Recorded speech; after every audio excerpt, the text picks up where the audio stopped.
That's Superman's greatest challenge. A computer. Chris? I really, really want to see this film now. Next we see another trailer.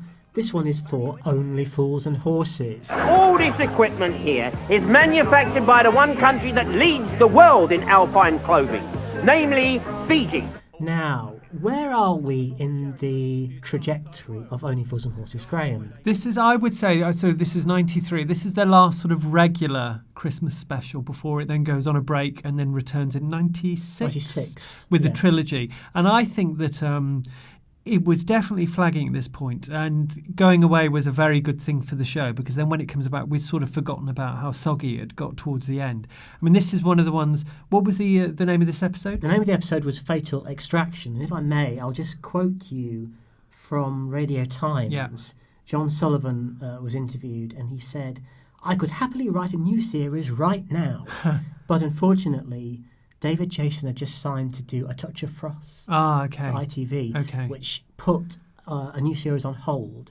And I guess that new series never arrived, did it? Because the next we saw of the programme was that with the three specials, which are in 96. Yes, and they were absolutely superb. But this is the point where the BBC are going on and on about how exciting Only Fools is. The best value anywhere, they say, which I mean, obviously is a play on what Del does for a living, but it's a little bit rich. And we had to look up the plot synopsis for this because you couldn't remember it. No, it's just such a damp thing. Del and Raquel split up for a bit and they get back together. I have never had a woman walk out on me like that. Yes, you have. Who? All of them.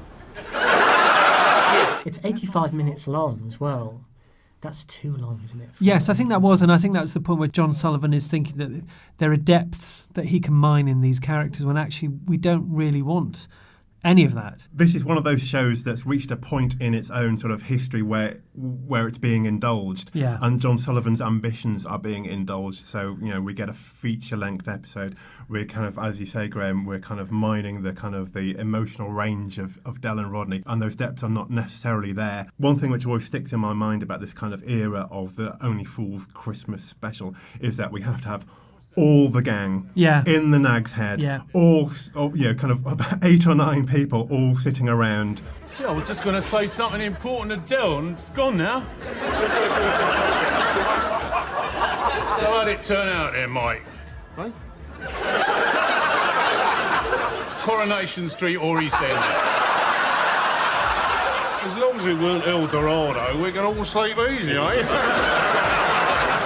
While Del holds court with Denzel and Boise and Trigger. And, you know, when you see them now, they do creak a bit, as opposed to those original half hours, which still have got loads of energy and loads of wit.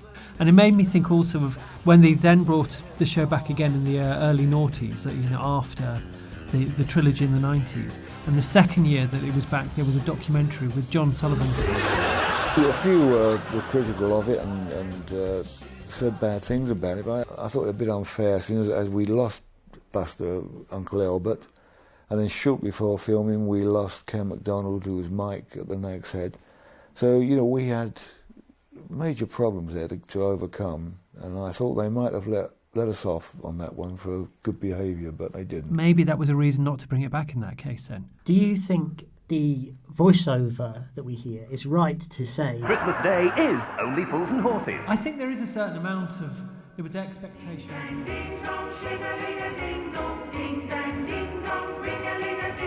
Plenty of fun we can generate, so just be there. Why don't you make